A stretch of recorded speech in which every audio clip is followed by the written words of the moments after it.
The UFC 169 main event was supposed to be Dominic Cruz versus Renan Barao, the long-awaited title unification match. Dominic Cruz, after 2 years on the shelf, he's injured yet again. He got a grade 2 or 3 groin tear, so he's out of the fight again. So now Renan Barao will become the bantamweight champion, and Urijah Faber, one of the biggest stars in the UFC, he's going to step in just 3 weeks' notice and take on Renan Barao. There's no such thing as a training camp for Urijah Faber. He trains constantly, and thus he's ready to step up on 3 weeks' notice. You can't deny the run Urijah Faber's been on. He's never been given anything. He's earned his way to the top. There's really no one else better to challenge Renan Barao at UFC 169. It didn't take me long before I said, all right, man, let's do it. I'm going to step in and take that belt.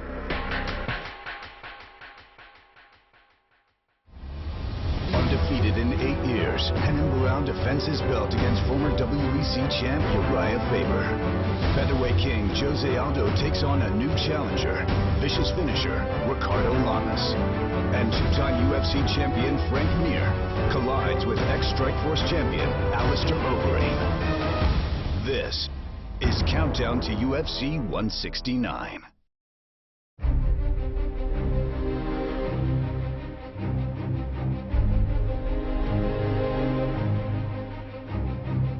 I don't know too many people would welcome getting into the cage with Renan Barao.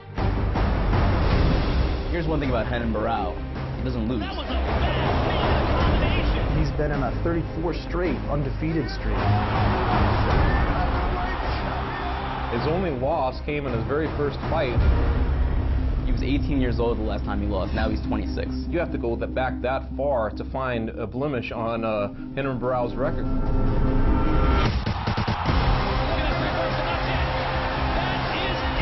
Renan Barao has one of the greatest winning streaks in the history of MMA. High knee comes in from Renan Barao. He'd beaten a tall stack of Brazilian fighters before he ever got to the WEC, and he came in there and he was able to submit the first couple guys he saw. Renan Barao began to capture people's imagination with what could only be described as a game where he does everything well. This guy can stick you with anything. His leg lock victories, armbar triangle. There you see a rear naked choke.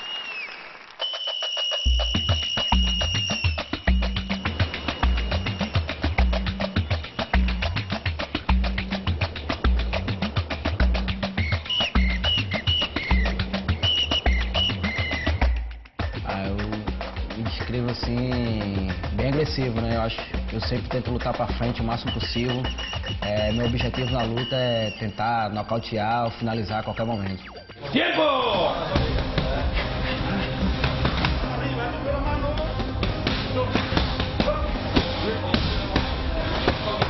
This is a guy who has the more strikes per minute of any fighter going and can keep the fight where he wants it. He's just all-around dynamic fighter.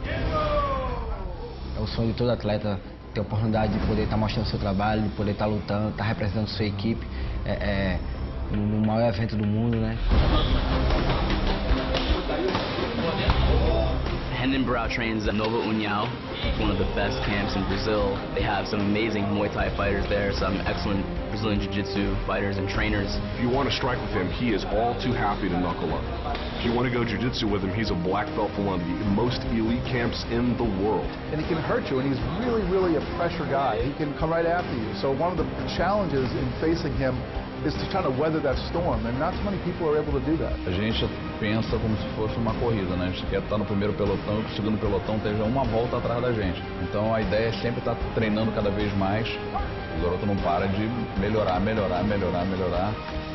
E vai explodir com certeza, né? Fighting out of Rio de Janeiro, Brazil, Renan Barao's been an absolute killer. He's been on a tear. You ready to fight? You ready to fight? Bring it on. You saw him really come out in that Brad Pickett fight. Renan Barao has caught Brad Pickett with a couple real solid shots. And Pickett's taking him and pushing forward. Neither man wasting any time getting this one started. Inside leg kick countered by Pickett with a left hook. They are banging. Rocked Brad Pickett and then took his back in a matrix-like time-space continuum warp. Trouble Joe! Look at how he took that back! That was outstanding! And then it's all over! Renan Barao is a monster! oportunidade de ouro, né? De poder se apresentar lá para todo mundo.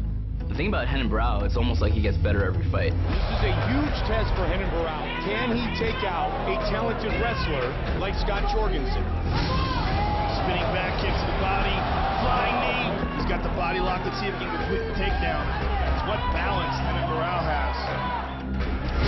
Oh, nice spinning back kick by the Brazilian.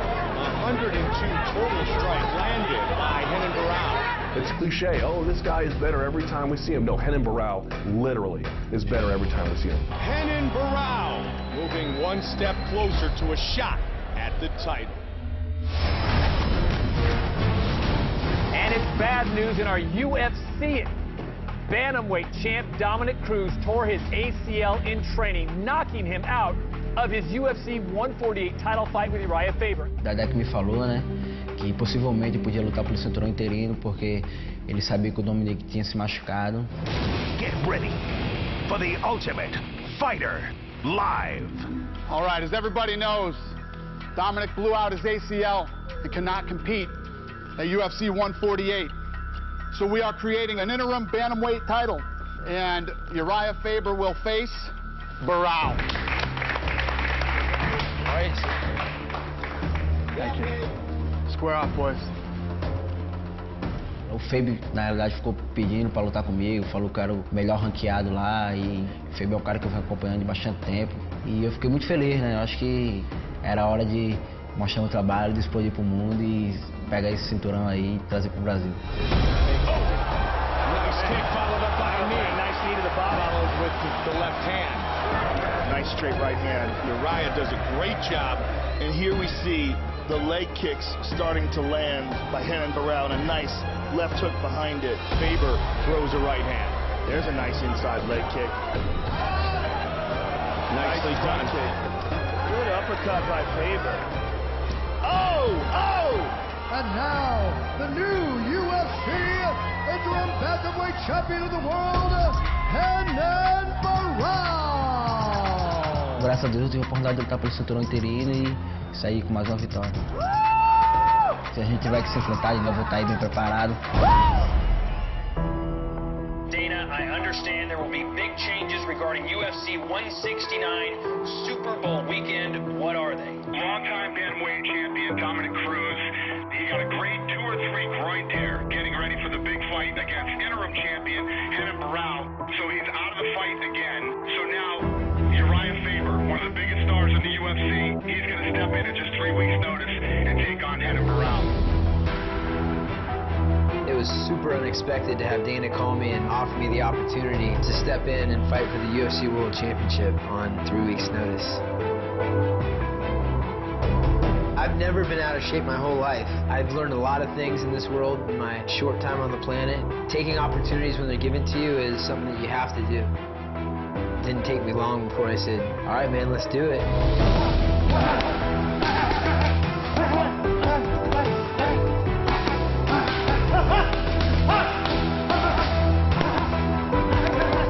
If I know Dominic, he'll be back. You know, it's unfortunate, but his misfortune is my fortune. I'm going to step in and take that belt.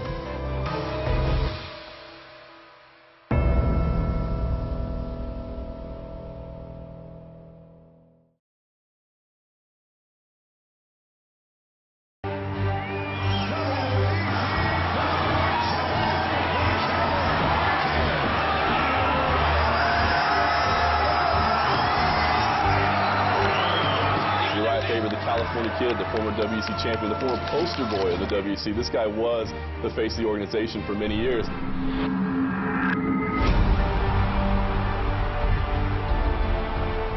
He's done impressive things in his UFC run already. He's easily the biggest star below 155 pounds. Some might even say 170 pounds. I think Urijah's done some really good things since he's come into the UFC. He got off to a hot start. Faber's just a guy that just wins fights. So quick, caught there. Nice. And again, quickness, explosiveness of Faber. This is a guy who has never lost a fight that was not a title fight. A lot of uppercuts here from Faber. Feints and comes in with a great combo. Seems seems like every year, you know, you go away for a couple months and you can look and he's won 3 or 4 fights and has pieced another together to get himself in a position to win a title. That's it. It is all over. Spectacular performance by Urijah. Get ready for the Ultimate Fighter Live. These are your coaches. Current world champion Dominic Cruz, former world champion Urijah Faber. I was picked to coach the Ultimate Fighter, which was the first time it was going live. It was a 3-month ordeal. So I sat out of competition to be on this reality show, to headline the biggest fight of the year, July 4th in Las Vegas. And this was all my year building up to one fight that was going to happen. That was with Dominic Cruz. And in training for that bout, Dominic Cruz had torn his ACL. And so that fight was immediately off. And so it wound up being that the 2 most eligible contenders at the time was Renan Barao and Urijah Faber. Let's create an interim title, and they came to be. That was the beginning of just a bad year. Not only was the fight that we've been promoting off, I had a rough year with my family. My little sister was in a car accident and her recovery process was pretty brutal. And on top of that, I was fighting a guy that was undefeated in 30-some-odd fights. That knee to the body really got his attention. Urijah is having a hard time impacting him with any sort of strikes, whereas Barao is getting the better shots off. I could just feel that it wasn't me. I wasn't in the right headspace. Hit him, bang, bang, bang. Go for it. This is what you're made of. Championship rounds. You're made of this. Let's go, come on. Can't help but be pulled down just a little bit by that. Sometimes in a big fight, that's what matters. I think what makes looking back at the first fight interesting is the fact that Urijah Faber suffered a rib injury in the opening round of that fight. Renan Barao looked like the better fighter for the remainder of it, but Urijah Faber certainly was battling through injury throughout. I don't use that as an excuse, you know. The bottom line was Renan Barao was the better fighter that night. It had nothing to do with my rib.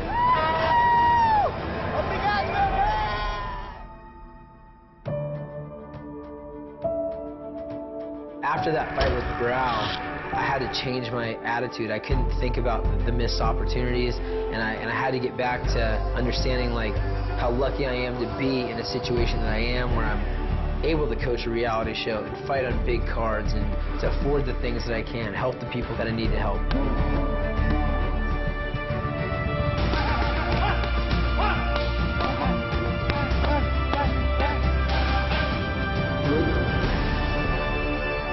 I got back to that mentality, and the result was 2013.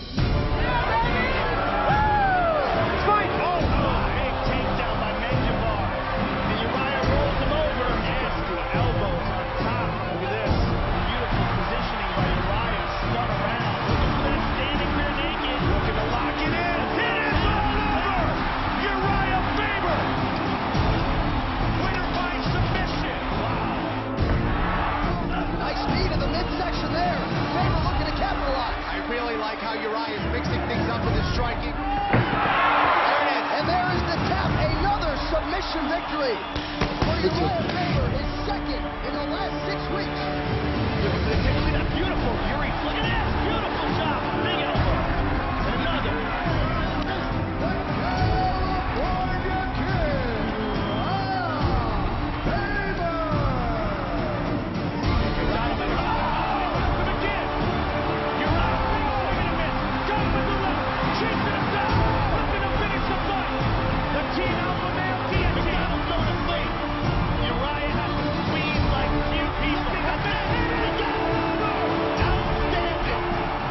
And if it were not for Chris Weidman beating Anderson Silva 2 times, I would say Urijah Faber's probably a shoe-in for Fighter of the Year last year.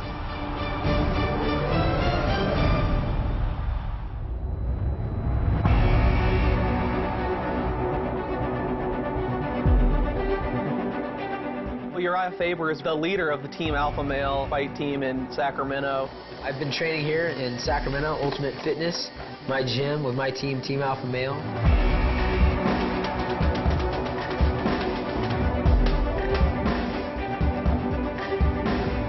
All these guys always are at the top of their division. Joseph Benavidez at 125, Urijah Faber at 135, Chad Mendez at 145. It's been going awesome. It's been going according to plan, actually a little bit ahead of schedule. I didn't realize how elite these athletes are, and the weight that they're picking up is just phenomenal to me.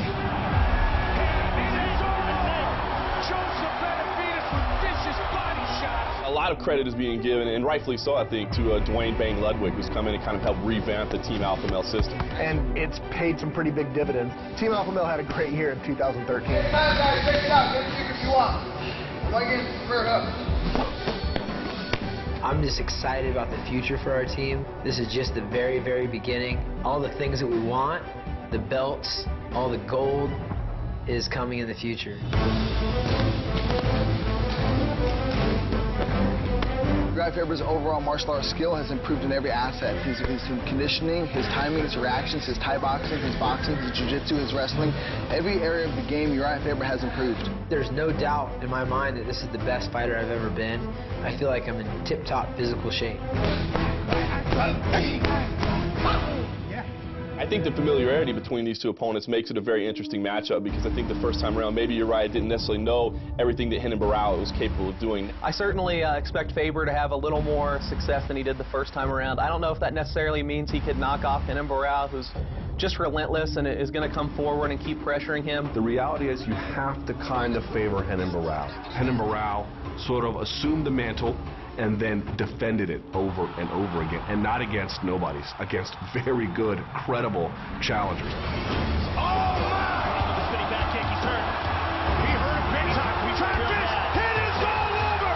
Renan Barao remains the UFC bantamweight champion.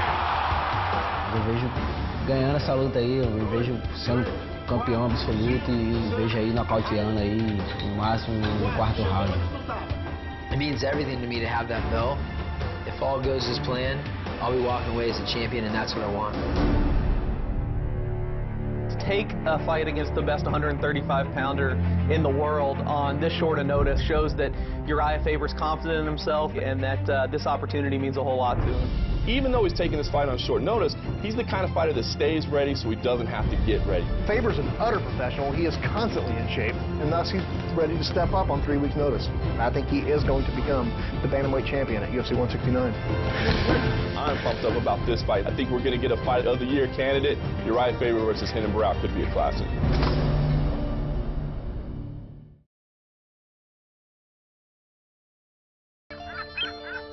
The co-main event will be yet another title fight with the return of featherweight king Jose Aldo. While the squeaky wheel tends to get the grease in the UFC, Aldo's challenger has shown that actions can speak louder than words.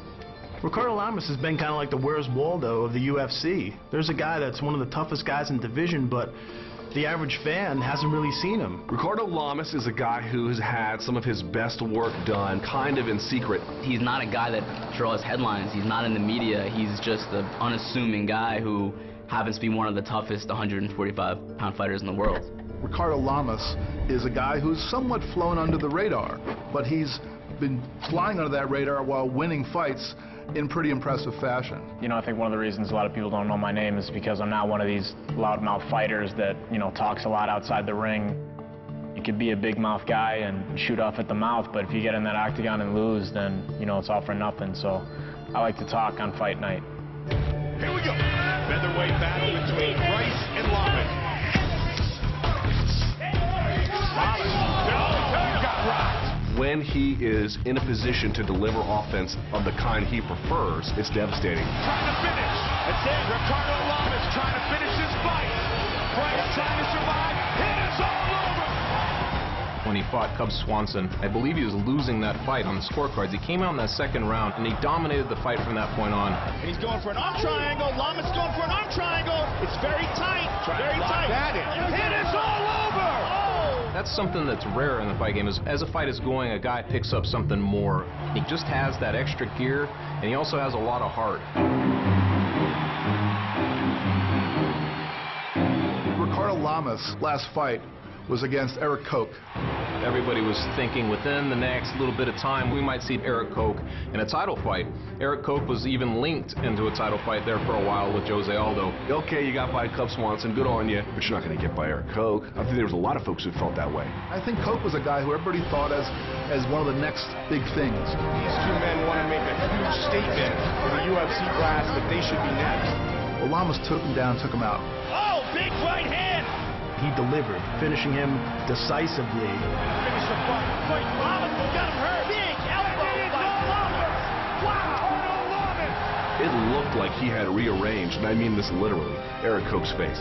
What a victory for Ricardo Lamas. Ricardo Lamas is a destroyer, and I don't think folks truly understood that. In my mind, after the Eric Koch fight, there was no doubt in my mind that I was going to get the next shot at Jose Aldo.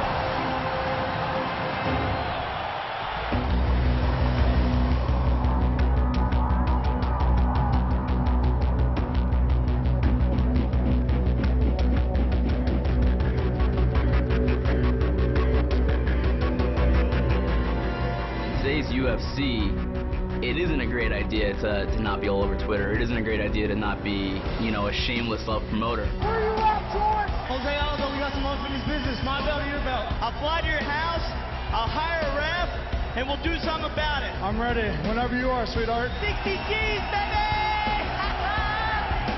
I like the approach that Ricardo Lamas took.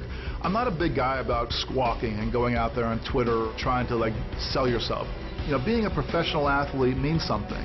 And a guy who goes out there and performs fight after fight after fight, that's the way a guy should win himself a chance at the championship. And that's what Ricardo Lamas has done. I've just kind of stayed true to myself. Success is the thing that's going to make everybody know who I am, not my mouth. He wants to get to the top strictly on the back of his resume. And you can say he's finally done it. In most of my fights in the UFC and in the WEC, I've come in as the underdog, and I've walked out as the winner. I know that everybody's going to be rooting against me. I know that people are going to be looking past me. I just hope that he's not looking past me, because that's the worst thing he can do.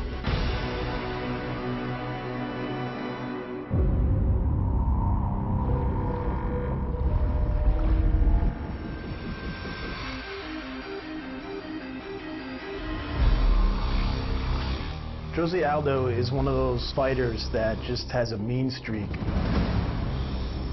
It comes out of kind of nowhere. We've seen him beat the best of the best at 145 pounds. Jose Aldo! It's one of his weapons, the pace that he sets, and with that leg kick. His kicks are vicious, and they are quick. There's the power we got of Jose Aldo! One of the most dominant champions ever. You can't go to a bar and have an argument, hey, who's the best featherweight ever? There's one answer to this question. It's not up for debate. He has 13 straight wins in the WEC and UFC. He has 7 title defenses in WEC and UFC. You can definitely compare Jose Aldo's streak to Anderson Silva's streak before he lost. You can compare Jose Aldo's streak to George St. Pierre's streak. All of his fights in the UFC, all of them, have been title defenses. That's kind of crazy. Has not lost since 2005, and he's been unstoppable in the octagon. Eu acho que eu estou muito satisfeito com tudo que eu venho construindo ao longo da minha carreira, então é uma satisfação grande, mas eu acho que eu nunca devo me botar numa zona confortável. Eu sempre tenho que estar querendo sempre algo a mais, que isso vai me motivar a cada dia.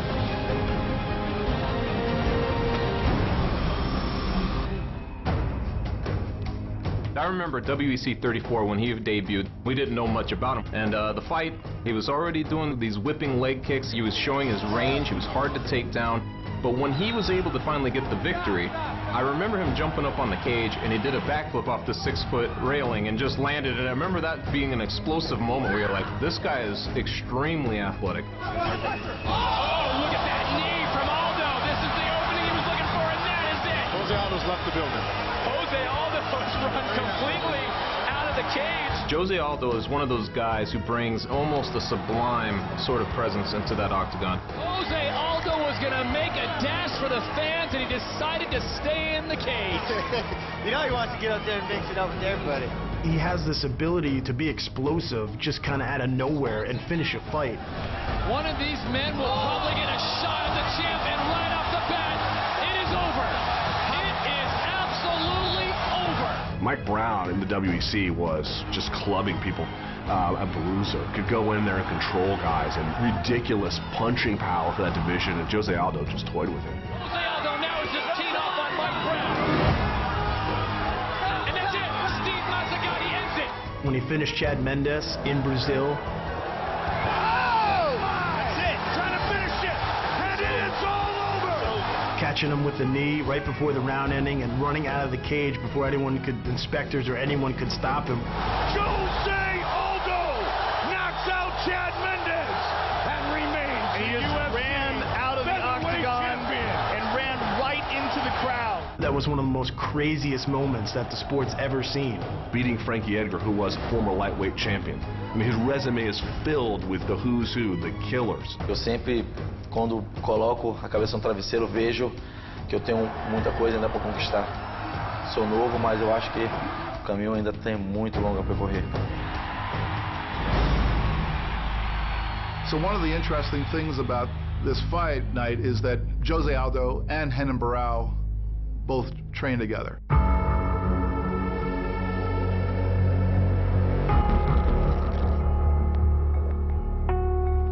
They're two champions. It doesn't happen often.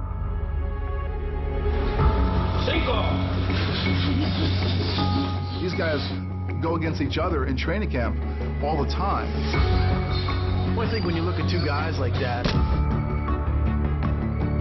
on the high level that train together, it falls under the old adage, iron sharpens iron. Acho que tanto eu quanto o Renan, a gente tem esse poder, né, de um puxar o outro, de falar uma palavra a mais, pelo fato de tanto eu quanto ele ser campeões. Think about Cain Velasquez training with Daniel Cormier.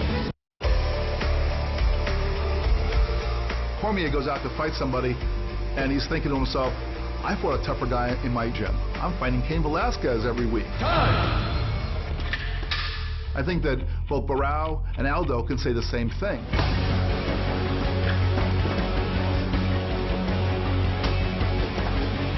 Sempre tá se dizendo, vamos lá, campeão, consegue, vamos lá, movimentar, vamos mexer a cabeça, trabalhar mais, e isso aí vai motivando com certeza, né? Vai dando um estímulo maior ali na cabeça e botar pra movimentar mesmo e treinar bastante. You go against guys that will make you better, or guys that are better than you will become better. Jose Aldo and Renan Barao, they are very similar. The way they both fight and the way they go about using their leg kicks, their jabs, they start with those things and take you out of your game and slowly turn it into their fight. Anytime you spend day after day in training with a guy like Jose Aldo, you can't help but to get better. The man is a beast. And Barao, of course, looks at Aldo as like sort of a mentor. Pô, considero como um irmãozão, com certeza, sem dúvida nenhuma.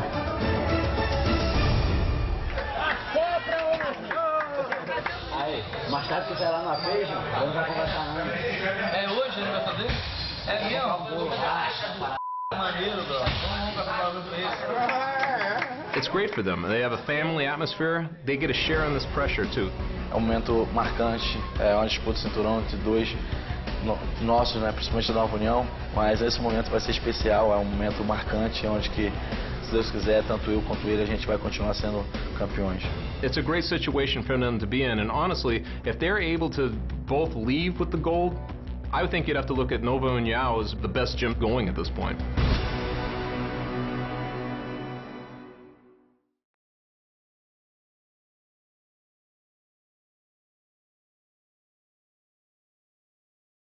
Lamas is aware of the steep mountain ahead of him, but also knows that proper maintenance is just as important as hard and dedicated training. As you know, your back's going to be pretty marked up. The acupuncture, the Eastern medicine, the cupping, the muscle stimulation, all that stuff, it's just ways to kind of rehabilitate your body. This is just kind of preventative measures to make sure that my body is working right, that everything's aligned, and that I'm feeling good so that I could push harder the next day. Right here? Being a fighter and coming in here training 2-3 times a day and not doing stuff like that where you're rehabbing, it's like driving a car and not changing the oil and not doing your tire rotations or anything like that. You know, pretty soon your car is just going to break down and it's not going to run anymore.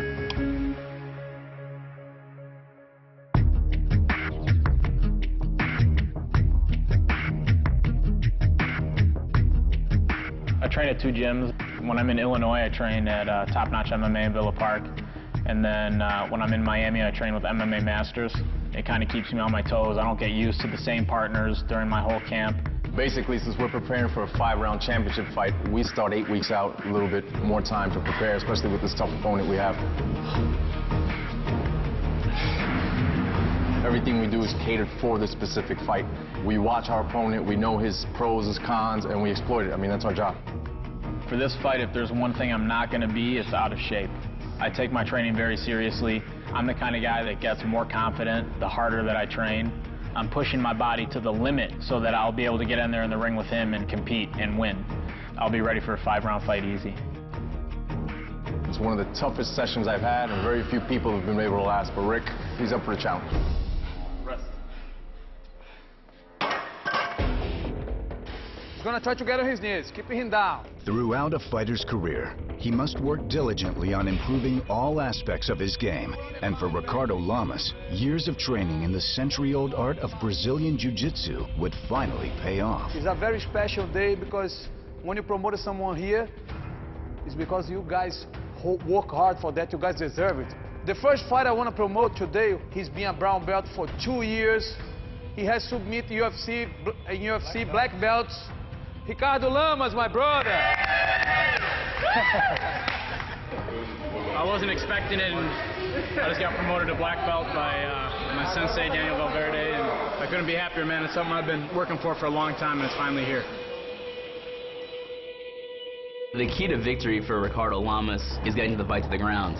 Very few guys have been able to do that because Jose Aldo's takedown defense is really second to none. But what I like about Ricardo Lamas is he's a very well-rounded guy. He brings a lot of different elements. His striking, his control duck, and his clinch game, getting guys to the mat. And he's going for an arm triangle. Now he's not. And it's all over!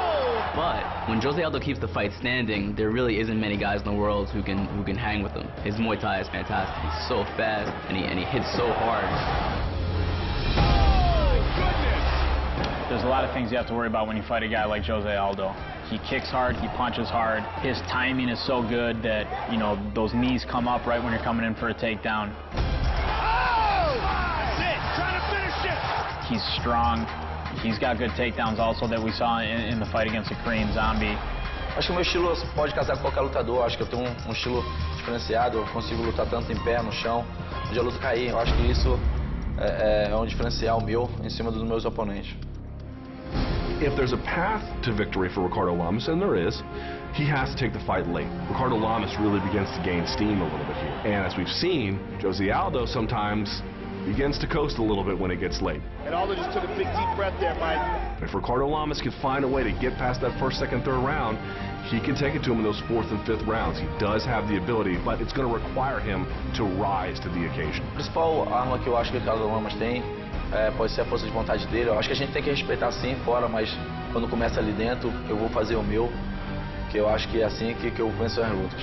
Jose Aldo is just a human being. You know, I don't see him as Superman. You know, Superman only exists in the movies. I'm not fighting indestructible being. You know, I'm fighting another man, and that's how I'm looking at him, and that's how I'm going into this fight.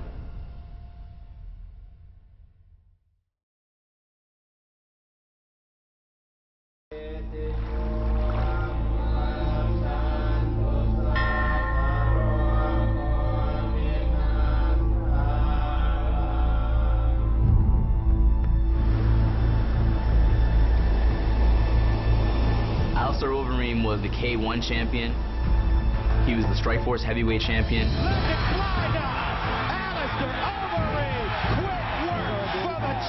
And going into the UFC, I think a lot of people thought he was going to wreak havoc on the division. I'm finally in the UFC. Basically, I already beat everybody outside of the UFC, so for me it was a logical next step. And again they connect. Big knee to the body. And answered by Lesnar. Another big knee to the body. Right to the midsection of Lesnar. He's hurt back. And again to the midsection. Rock is hurt. The kick to the body.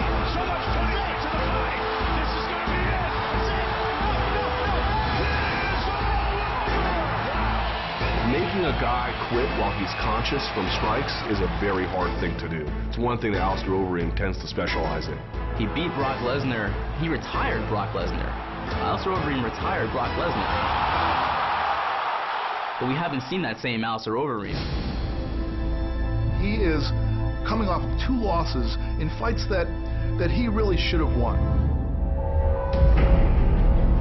Alistar Overeem was beating Travis Brown. He was beating Bigfoot Silva. He was winning those fights. Mr. Overeem has Travis Brown in serious trouble. Another knee to the body. He's hurt. That's it. That's it. Travis Brown. And then he wilted. He has finished Alistar Overeem.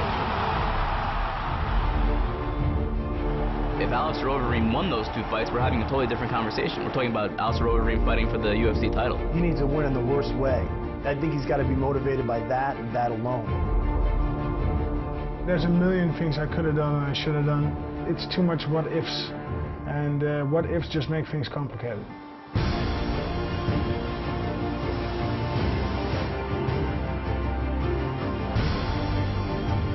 Thailand is all the way across the world, and he's on an island there at the Super Pro camp. Totally excluded. He's going to bring in who he wants, and that's true isolation. That's true focus.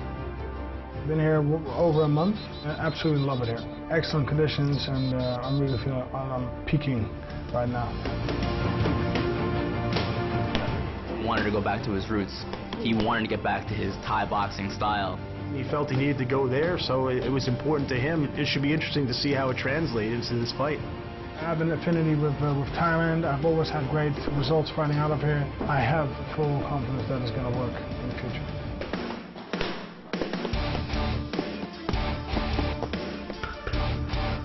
I definitely changed several things, several ways we train. Drop, in, drop, in. Changed some strength and conditioning things.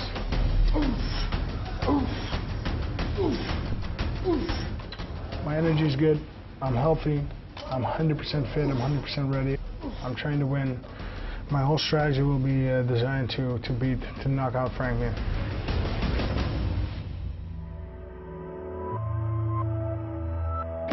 Halfway across the world in the arid Mojave Desert resides Overeem's opponent, veteran of 22 UFC contests, 5 of which for the title. Frank Mir knows all too well how to prepare for a fight. Training smarter is way better than training harder. And when you're younger, you always think you're not training hard enough. You want to spend more time in the gym, and if you don't, people insult you. You don't train. You don't take the work ethic right. I've learned now that there's definitely an efficiency to training. I'm much more efficient in working out Alistar's strengths when I go into the gym and train. Alistar, I think, is one of the most dangerous heavyweights in the world when it comes to the clinch. He has the best knees in any division. I think that if he lands a knee, the fight's pretty much over with. Another big knee to the body. You know, he's a K1 level kickboxer, so striking in the long range is not going to be an easy quest. I think you just go out there and have to fight him, and when he makes a mistake, take advantage of it. Just be in good enough shape to weather the storm and come through on top and then take advantage of it.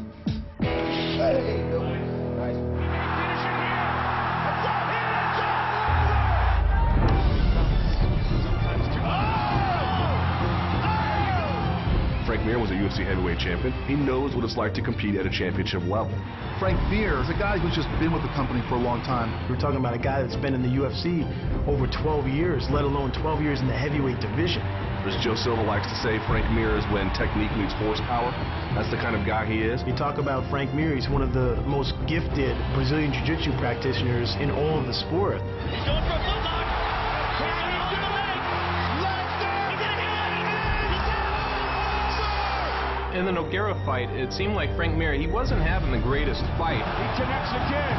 Takes him big trouble. Frank Mir surprised everybody against Nogueira and was getting boxed up by him in the second fight when he found a way to just pulverize his arm. Oh, look at this! Unbelievable! Finish it! He's got it! It is over! It is unbelievable! Frank Mir has submitted Victor! Unbelievable!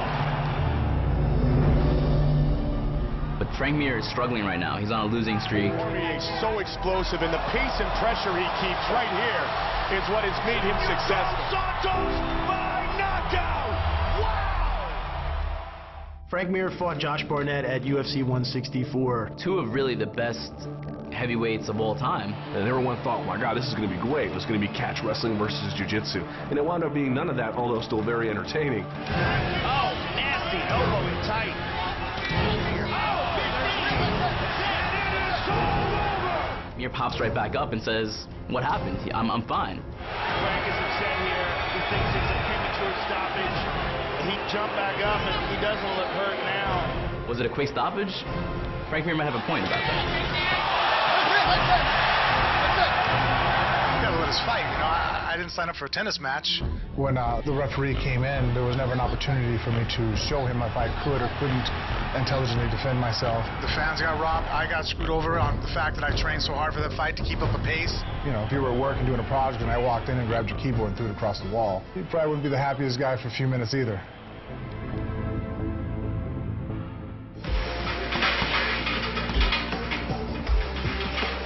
Before this streak here, I've never had a back-to-back loss. And so now this 3-in-a-row losing streak, it is a lot to deal with. I love how people think things are so simple. Just go to the gym and train from sunup to sundown and things will take care of itself. And that's just not the case. There's so much of a balance of rest and recuperation, and you have to truly give yourself downtime. And if you're sitting there casting my thoughts upon the what-ifs of the situation, that's energy that's not being used properly. So I try to really just distract myself and get away from it. Is it easy? No. Is it there? I'm not stupid. I can read the writing. The score of the game I'm going into is not looking very positive right now.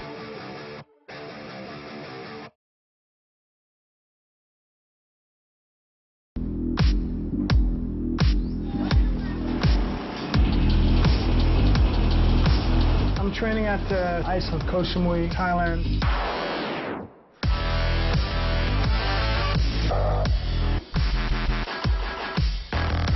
Strength conditioning, I spar, I do technique sessions, stand-up wrestling, MMA stuff.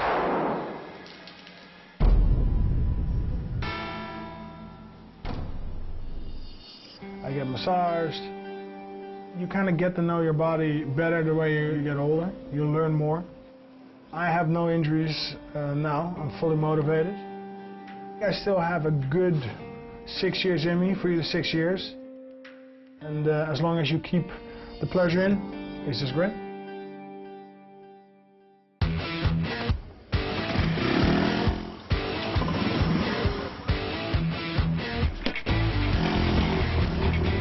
Life here basically is, you know, everything is near.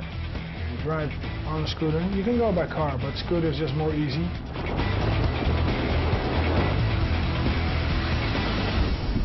So the funny thing is that you need gas.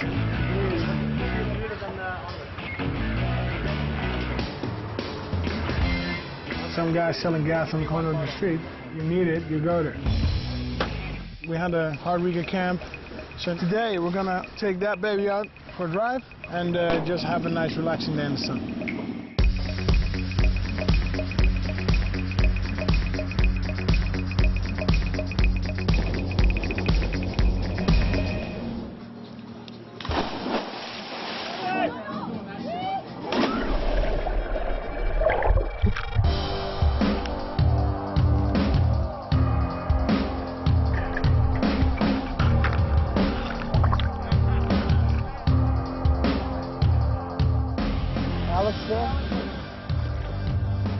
Jumping off a boat is great. I mean, I'm all the adrenaline junkie and this and that, but I have to take more responsibility, and that is, I have a fight coming up.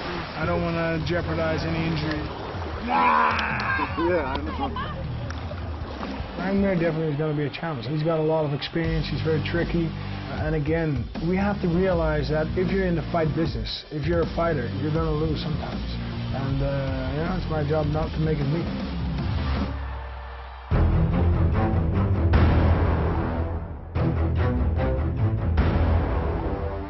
Once great heavyweights will look to return to their former glory. Redemption. Vengeance.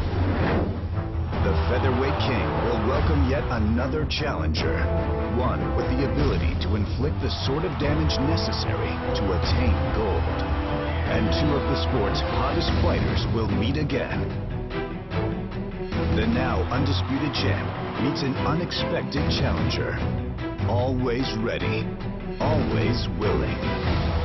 Only time will tell who will impose his will, who will achieve victory, who will become champion. UFC 169.